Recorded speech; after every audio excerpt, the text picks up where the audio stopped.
Hello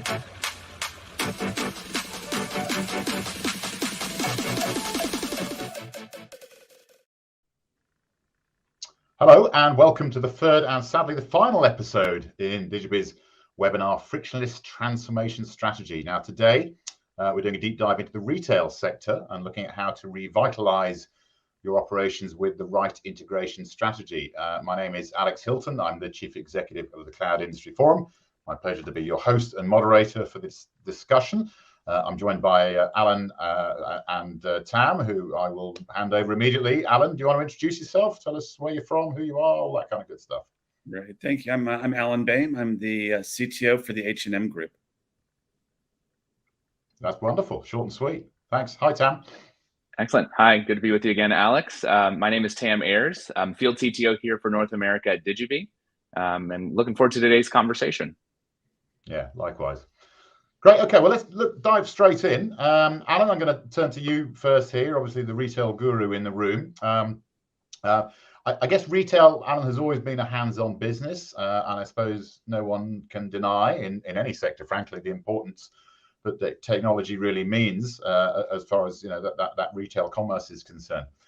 What would you say, though, Alan, are the key areas of the retail industry that really most benefit from having any kind of digital strategy? I think you have to look at the history of retail, and it's been going on for hundreds, thousands of years. The digitization and the use of information technology has been going on for many, many years as well. If you look at where the real opportunities are, especially coming out of COVID, and what we've seen with disruptions in supply chain is the areas of supply chain, the areas of consumer and customer interaction, the areas of any time that you touch a customer or something that can impact a customer's experience, those are the opportunities. And they just keep growing and growing. The supply chains have been around the world, have been turned on their head for a variety of reasons. And technology, and especially predictive analytics and others, are things that are going to help us move forward. What do you think? You say for a variety of reasons, Alan. What kind of things are you thinking about there? I assume the pandemic is one significant one. Well, if you look at what's happened during the pandemic, for example, from what I've read in general, is that shipping containers went from $4,000 to $40,000. You had ports that were not able to operate properly because they couldn't staff, and people still haven't caught up. The climate crisis has created droughts in the world where products were sourced from. So there's a whole bunch of things that are coming together all at one time.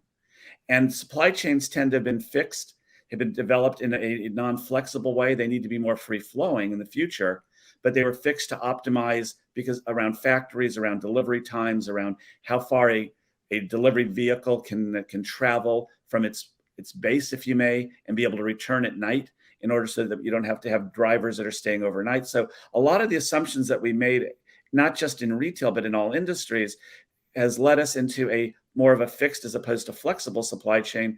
And there are a few companies out there that are more flexible, and I think all of us are moving that direction now. Yeah, interesting. Okay, I'm sure we'll delve into some more of those points as we go through the conversation. Tam, let me turn to you. How do these areas tie into evolving customer expectations, do you think, particularly in retail, of course, here? That's a great question. The expectations that customers are frankly demanding from their retail experiences is ever evolving. I would say that the hyper personalization of these experiences and people wanting to build a brand affinity or a loyalty to a brand, these are things that retailers are obviously trying to go after. And so meeting those expectations require, leveraging many new technology stacks, whether they're, big data technologies, analytics, artificial intelligence, to truly map back, all of those different pieces and components that allows a retailer to truly build a special experience that their customers are looking for. And so if you start thinking about, that omni-channel experience, technology is playing a huge role in kind of pushing that forward. And on top of that, some of the things Alan's mentioned around the pandemic and supply chain issues, the expectations and the convenient factors of being able to get items or product delivered immediately has kind of fundamentally changed the nature and how people are actually shopping and how they're experiencing retail or finding new products. And so retailers have this steep hill to be able to rise to the occasion, to be able to meet those demands. and then also keep up with more new trends and new technology that's coming, whether that be AI, the metaverse, et cetera, to be able to continue to evolve there. So it's a steep hill to climb, and the expectations on customers to meet those demands pretty immediately, it's also growing as well. Yeah, interesting. Okay, Alan, let's turn into the store itself, if you like, be that physical or indeed virtual. Where, Alan, can technology, do you think, most have an impact on the retailers, missing out, I guess, on any valuable opportunities that exist at the moment? And I think particularly you want to relate that obviously to an H&M perspective. How have you really taken advantage of technology now? Well, I think one example is what we piloted last year and started rolling out last year as well, and was the use of better use of RFID technologies. To be honest with you, we were able to install RFID readers throughout the stores. We treated the store similar to a warehouse, so that when you walk in the store, if you have a loyalty card with us, you have the ability for call it the mirrors or whatever interaction device you want to interact with you. The employees can be automatically notified who's in the store and the history of the people, because we know who you are. When you pick something up off of a rack, it follows you to the fitting room, and we know what size it is. We know the style number that it is. When you go in the fitting room, there's a mirror. You can try it on. If you don't like it, instead of having to get undressed or dressed again and go back out and pick up another size, somebody can actually bring it to you. So by freeing the information from the back-end systems and making that information available, whether it's through RFID, we've piloted things with, of course, with cameras and others. You can create brand new experiences, and you can tie it directly back to the staff that's working, so they can be part of a physical experience, not just an information exchange. And I think the freeing of that data is the key, and getting it out of the back-end systems that have held us back as retailers for years, and that lets us move forward. Yeah, interesting. So you must be amassing vast amounts of data, Alan, on the journey, and I assume that's been developing over the course of the last few years as you deployed the likes of RFID technologies and so on as well. So, Tam, let me turn to you, I guess, a little bit on the whole data point. When you have, Tam, an advanced data strategy in place, what are the kinds of insights that retailers can draw from their data analysis, do you think? No, data is just absolutely critical, and I'm sure, Alan, with a lot of the the RFID and all of that information that's been providing there, it's providing that personalized experience that ultimately goes back to building that loyalty. The amount of touch points that consumers have with a brand before they actually make a new purchase, or make a purchase in some cases, it could be multiple trips to the store, multiple interactions online, and being able to map out that customer journey, obviously anonymized, et cetera, and secure, is extremely important for the kind of the next generation of retail growth. And so when you start thinking about how things like artificial intelligence and predictions, thinking about how, if you're purchasing, clothing or some kind of tool at a hardware store, what are other pieces and parts or other products that might go along well with that, because maybe of something you've purchased online and now when you're in store. So it's really interesting to see, not, while some people might say that this is, a lot of tracking and creepy in some kind of ways, but really I think customers love those personalized and tailored experiences. And the data will be able to allow for more insights to be gathered on that kind of customer side. And then on the business perspective, on the business side of it, the insights that around trends or around product like merchandising and what products need to, and how they need to be placed, what products need to actually be on the shelves, what products would do better online. There's so much information now that can be gleaned from having that advanced data strategy that's enabled in a more real-time fashion. There's just so many different signals and insights. So it's one thing to be able to collect all of that data, but then to make some meaningful, to glean some meaningful information and almost, leveraging or weaponizing that data to be able to use it in an effective way is an important piece of having that data strategy.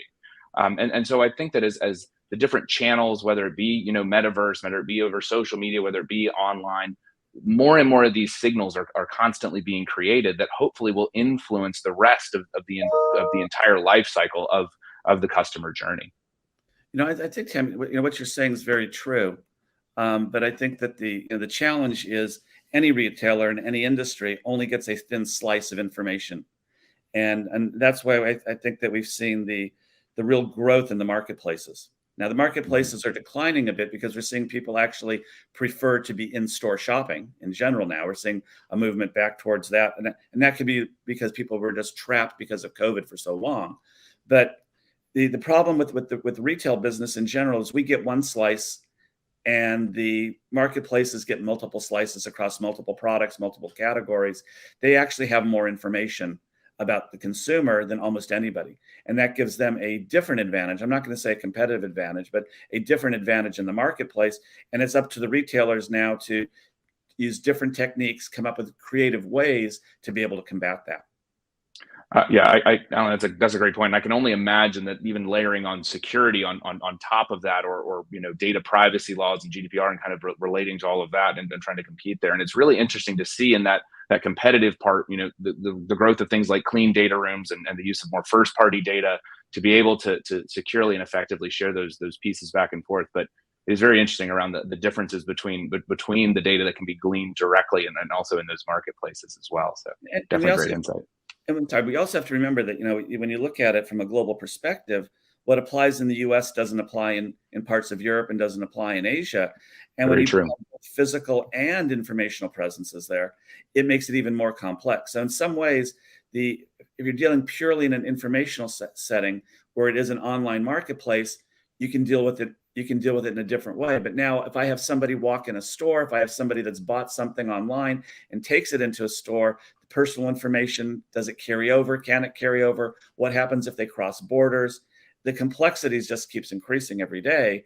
And as the laws and regulations change around the world, it makes it more challenging. But I think at the end of the day, people still prefer to shop in person in many cases.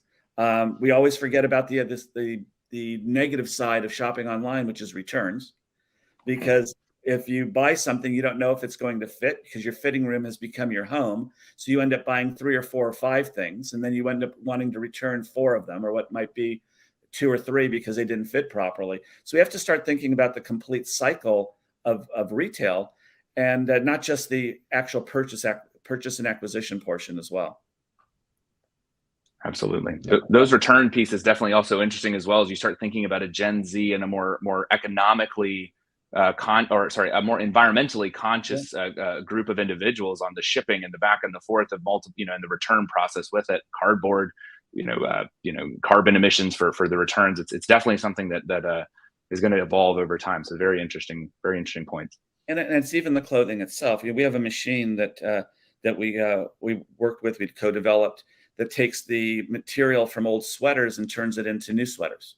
So we can decompose it. And so you have to think about the recycling aspect, not just of the packaging, but of actually the products themselves. And that's something that we take very seriously and that we work on every day in different ways to learn how to reduce our carbon footprint and other things. But it's an entire ecosystem that has to be affected. And all of that's driven by technology. Alan, just to build on that, I'm really happy to let you guys just chat, because I think there's some really good conversations coming out of it. Just to pick a metaphorical thread, if I can use that analogy there, Alan. Just thinking about, you talk about a bit about your kind of your sustainability, if you like, your eco footprint. Is that an important factor for you as a retailer? I'm talking about here from an IT perspective. How important is sustainability to you in terms of your use of IT? Well, it's one of the main values of the company. I mean, if you go through and you look at the corporate values, we want to grow sustainably, and that's in there. Whether it's IT, whether it's manufacturing, whether it's logistics, everything is about sustainable growth. It's not grow at all costs like other companies do in many cases. So we very much think about it. We act on it. In some cases, we select vendors that have made commitments to sustainable future. So it's, we call it a red thread. It's a red thread that goes through every decision that we make. We take into consideration the impact, not just to our bottom line, but we're taking an impact to society, impact to the climate, impact to the world. So we very much look at it. That's one of the reasons that I joined H&M, because of this commitment to looking at this thing holistically. And can you measure that in any way, Alan? I don't mean to put you on the spot with that, but I'm just trying to understand how you measure sustainability. We can, you can talk about plastic bags and packaging and things of that nature, but from an IT perspective, can you measure sustainability? Well, from an IT perspective, one of the things that we do, and if you look at even the major cloud providers, they're measuring the carbon footprint. I mean, it's very simple, and there are tools out there that do this, and we look at it. We prefer to be in eco-friendly data centers in the cloud. We don't want to be in an old-fashioned data center that's using up so much electricity and creating so much harm to the environment. We tend to, when we work with our cloud providers, try to migrate to those providers and those clouds that are built in a sustainable way. Yeah, and I'd even add on from some of the work that we've done here at Digibee with helping people, get more visibility into their supply chain, into the vendors that they're using, and as I believe that those are things that IT is increasingly becoming more of a part of it. That just the awareness, right? How IT can be able to enable the business to make more efficient decisions when it comes to integrating with different areas of the supply chain, and that flexibility that you might need depending on potential changes in sustainability scores for different vendors, or if they needed to maybe for geopolitical reasons move out of certain areas. IT has to be pretty flexible to be able to support an integration strategy that ultimately will allow for that pivot to potentially happen. And they're playing a key role into providing the visibility into to what vendors are being used and how that's all integrated as a part of the end-to-end supply chain flow. And I think, to add on to that, I think that's why the modern technology and being able to deploy in containers and things of this nature no longer tie you to your legacy environments. So if you have the ability to move very quickly, very easily, because the way you've constructed your code, the way that you've built your applications, you can take that and you can move it to a more sustainable data center as often or as frequently as you want to do. Now, there's some practicality that comes into play there, but it all gets into how you construct things. So no longer are you bound by your contracts of who and how you were operating because of new techniques and new technology that's evolved over the last years. Yeah, absolutely. Adam, again, pick it up on that one. You talk a bit about legacy in there. What have you found, Alan, to be the most critical technical capabilities when you're trying to really optimize your performance and I guess ultimately, of course, your customer experience? Is legacy a problem for you in there? Is that something you're actively looking to move away from? Well, everybody's going to have legacy because you cannot make the economics work to be a completely modern company, and sometimes you just have to sweat the assets. That's just every major corporation does that in every industry. But I think that certainly on a go forward basis, the two things that we've concentrated on, which are foundational, and people may not recognize it, but one, you first have to be able to integrate. So you have to have a good integration strategy that allows you to quickly decouple.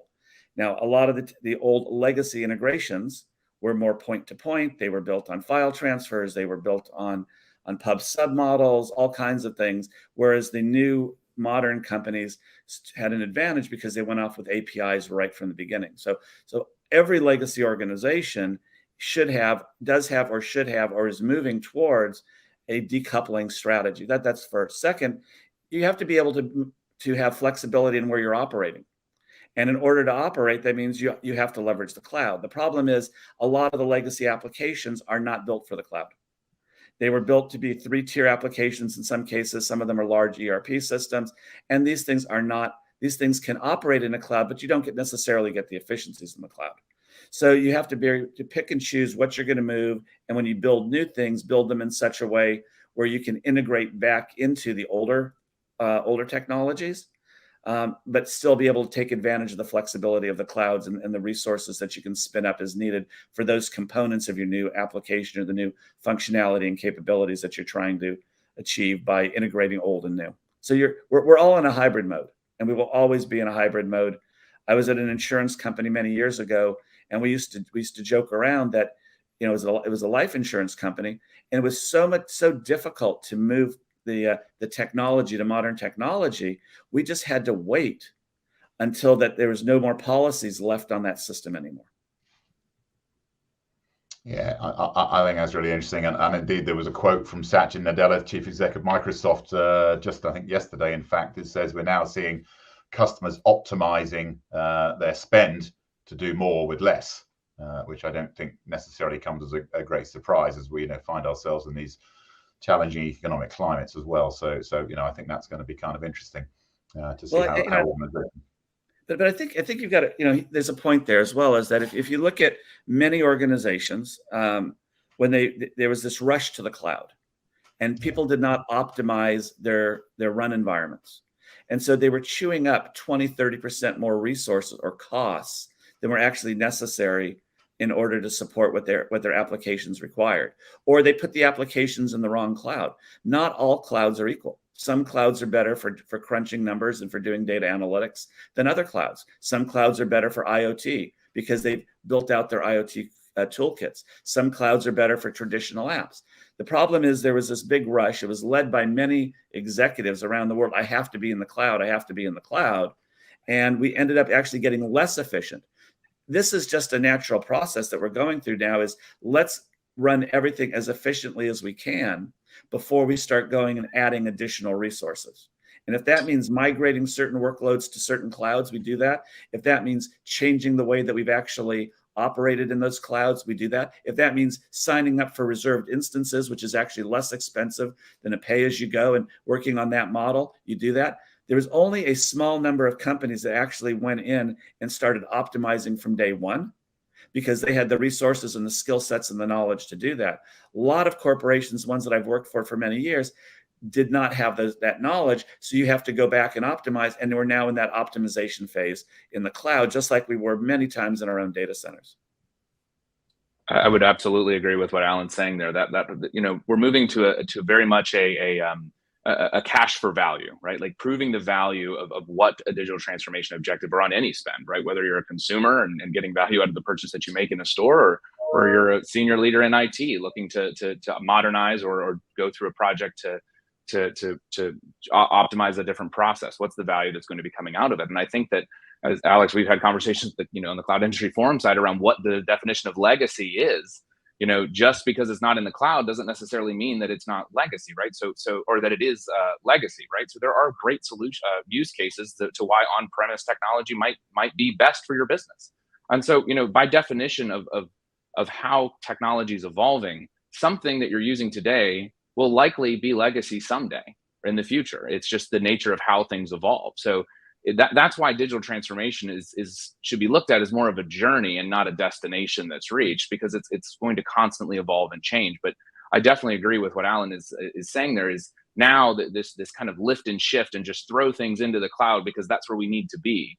Well, because it will somehow just automatically make us more resilient or adaptive isn't necessarily the case. And so I think that there's and we're seeing this extreme kind of looking at where does it make more sense to be more tactical with how we're optimizing our journey? Where can we ultimately reduce cost? And you're even seeing some people kind of repatriate, to use that word, some of the data, even to on-prem as well. So it's definitely a shifting landscape to where the value numbers and metrics need to definitely be more considered versus just migrating to the cloud because that's what everyone's saying that you should do.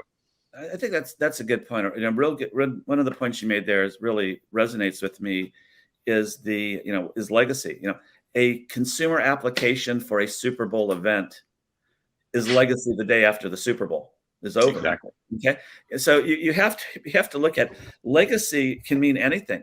I think that many years ago, and I sort of show my age here, is that we used to capitalize IT projects over 5 years, 7 years. Some ERP projects were capitalized over 15 years. Not just because of the amount of money you were spending, but because once you built it, you weren't going to be able to get off of it and tear it down. So you looked at the useful life. Nowadays, especially with consumer interaction, how much is going on with mobile devices and all of that, you can no longer afford to look at these things as 2-3 year lifespans, especially consumer oriented things. And you're lucky if you get 6 months to a year out of them. So we're on a cash basis on a lot of what we're doing, which is actually helpful. But getting back to what you said, Tam, was it makes you justify every single thing that you do with a business case. And that's why I think maybe what Satya was saying is we're seeing a reduction in spend, but no, we're actually seeing an optimization to free more money up for the next round. This is all about S-curves. And we're now at the bottom of an S-curve, and we're going to come up again, but we've got to restock our wallets here in order to be able to get there. Yeah, and I think that's actually, I think that's got to be good for the industry and for businesses as a whole, because actually what it requires is more consideration over the spend rather than just a liberal, not that anybody necessarily had liberal budgets that they can just spend wildly on. And we've certainly seen that in our research at Cloud Industry Forum, where the big digital transformation, which was this kind of one-off boil the ocean event, is actually now diminishing, and it's much more about more of a piecemeal type of approach, where how do we optimize the points you both made, the technology that we've got in place. That might be making do with legacy, as we describe it. Legacy is in the eye of the beholder to a degree, but really thinking a bit smarter about the spend and how that can be used. Tam, I want to turn to you. So go ahead, Alan. I was just going to say, we're basically back to the basics of business. We have to watch cash flow, free cash flow. We have to watch what our depreciation is that we're putting on the books. We have to watch the other financial measures, of which we're measured by industry and by the financial institutions for. There's no more free money. And not that there ever was, but there is no more free money. And we have to justify what we're doing against every other investment that the company needs to make. Because we're out of that hype cycle on cloud. Now it's back to business and running the business as a business. Yeah.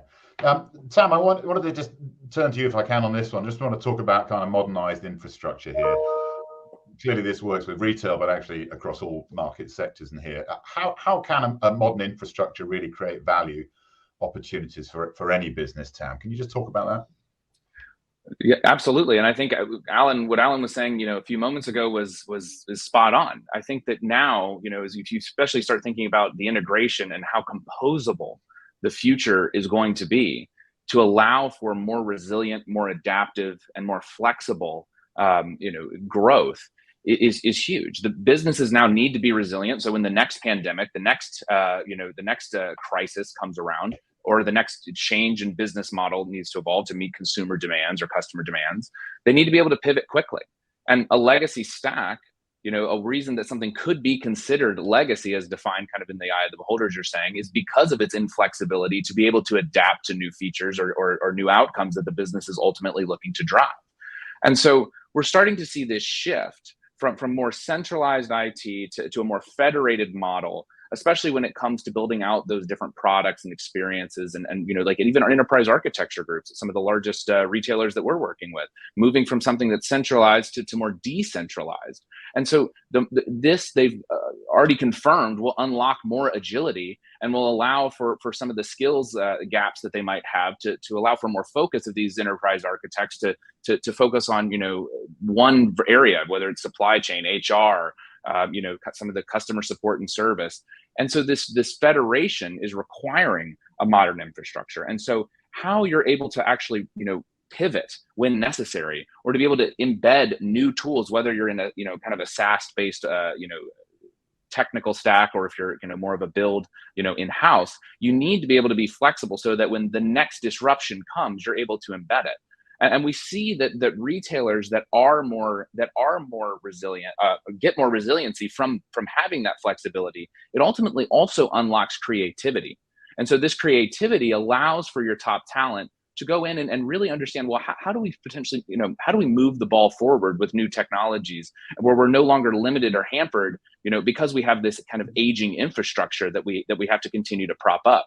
CIOs everywhere are kind of faced daily with this strategic versus tactical nature of their backlog, and that flexibility comes from having a more modern technical stack, so that you can then embrace these new solutions much more rapidly. Because now where things were, there was more tolerance for months and years potentially to bring in new technical solutions or deliver new experiences. That's now in weeks and days, and in sometimes hours, depending on what you're trying to get out the door. And so to me, that ability to be resilient and that ability to have that flexibility to unlock that creativity are really the different things that I'm talking to different leaders about, that they're trying to unlock and that we're attempting to help them with the Digibee platform. I think what you're saying, Tam, is very true. It's we talk about central to federation, federated approaches to things, but this is going back to the future. I always one of my favorite movies, and it applies to IT. If you think about mainframes was central. What happened with mainframes and the applications? Then everything went into System 36s, System 38s. They started to be federated. And they were still a little bit centralized. Then we ended up in the world of PCs, and everything was totally federated. Then we shifted back to the world of ERPs, which became centralized again. Then we went back to the web. And the web, although central, wasn't central because anybody could build a website, anybody could build capabilities. And all of a sudden, integration came about. This is just a pendulum that keeps going back and forth, and it has over the years, and we get inspiration. I look at we talk about the modern tech stack, and all of a sudden, Chat GPT shows up, and now it disrupts everything again, because now if you look at it, it writes code as good as any junior programmer without anybody needing to understand program. So what is that going to do to tech stacks? What's that going to do to applications? It's going to turn everybody into a developer for small applications. Now, the people that are professional in this, and professional engineers, are going to have to go in and find ways to clean up the code to be able to make it scale. And now we're going to be going back in and starting to try to centralize Chat GPT in a few years.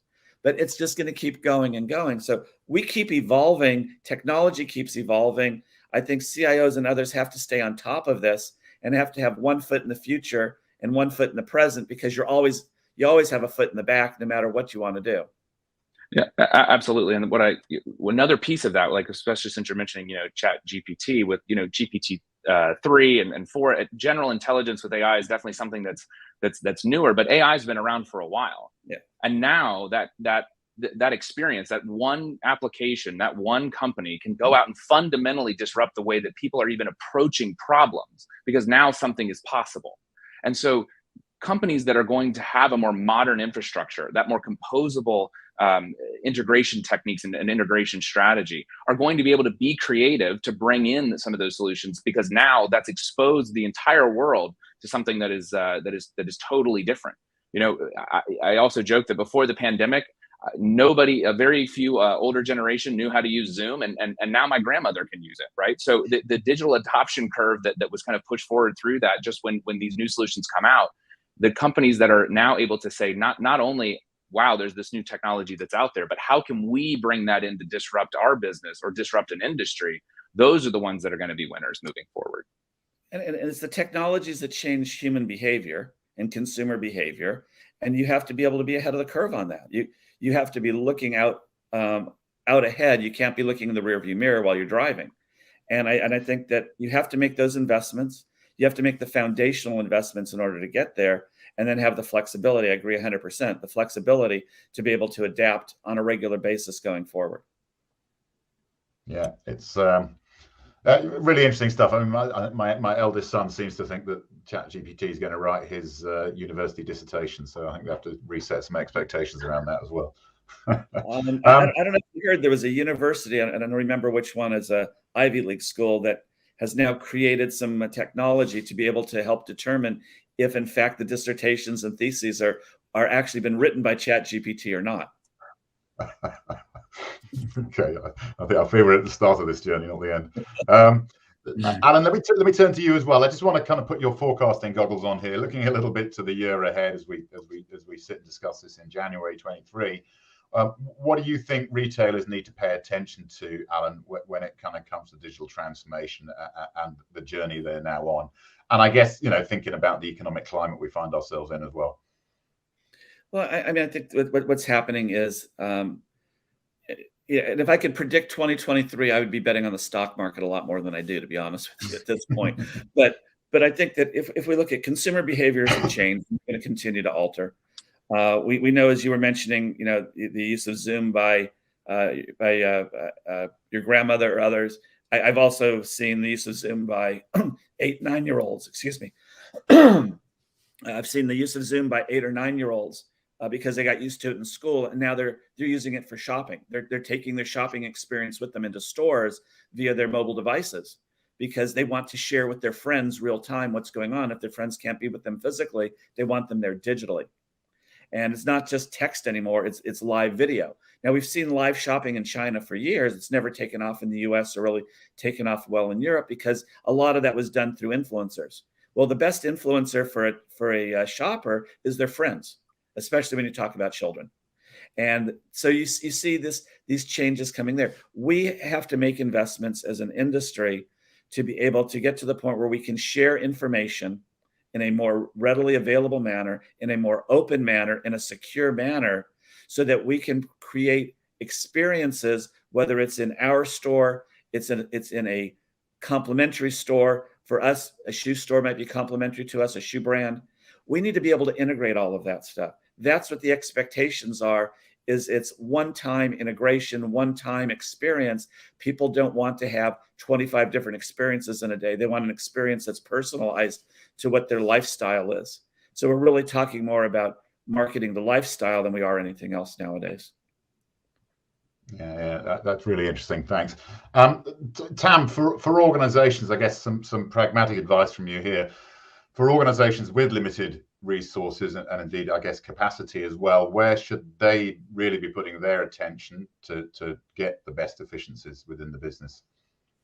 Yeah, so to me, it's really making sure that you're leaning in on that data-driven approach and really investing in that personalization of that customer journey.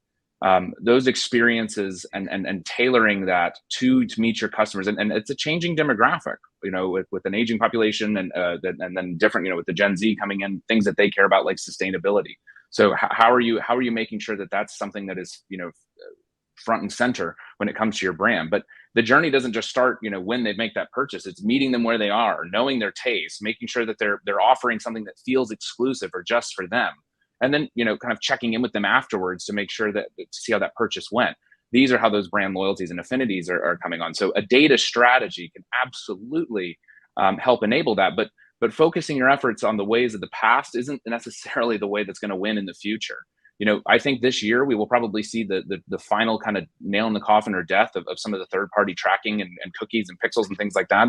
And so you can't just put that off. You're going to have to evolve, right? And that's going to require a more holistic data strategy. So if you're a retailer and you're not investing heavily in data, which I believe most are, that would definitely be an area for continued focus, because I believe that the business value that you will unlock will be tremendous.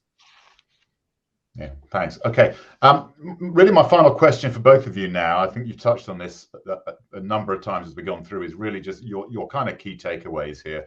For organizations with a plan in place, where do you think the opportunities are? I think you touched on that a little bit, but what is the direction of travel that you would recommend retailers, in particularly, are now taking? Is there a next kind of big inflection point? Is there a lot of integration that they should be looking at? So really, for both of you, Tam, if I start with you, perhaps, is your kind of key takeaways for our audience, and then turn to Alan for the same question, if that's okay.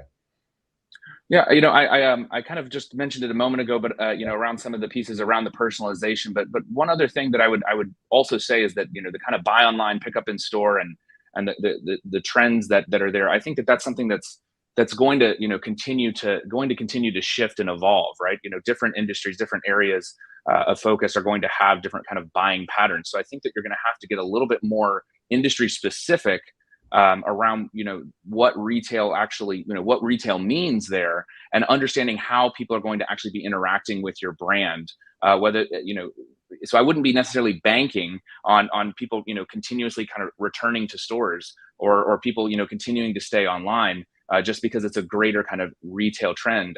I'm starting to see it from a lot of the customers we've been talking to, the divergence in different kind of sectors of retail on how people ultimately want to shop. And so I would say that the more data that you can gather and collect, especially when it comes to your specific industry, that's going to be definitely want to be an area of focus, because it can't be just overly genericized as retail all in one. Yeah. No, I agree. Thanks. And I've certainly seen a lot of vendors now in the space that I work in within the cloud industry really putting that vertical focus in place within their organizations now, because in the market there are differences in the market. There are similarities and crossovers, but sure, there are also distinct areas of knowledge that you need to really understand. Alan, your final thoughts, if you would, as well, please, in terms of the focus for retail. Well, I think you have to look at retail differently. You can't define a retail outlet as a place where a transaction occurs by itself. A retail outlet is, as Tam said, it can be a pickup point for goods. A retail outlet is now becoming more and more a storage point, not just for what is sold in that particular location, but it's a replenishment point for other other stores or other retail outlets in a given area. Because when you do the math, when you start running scenarios, it may be better to actually restock from one outlet to another than it is from a central warehouse.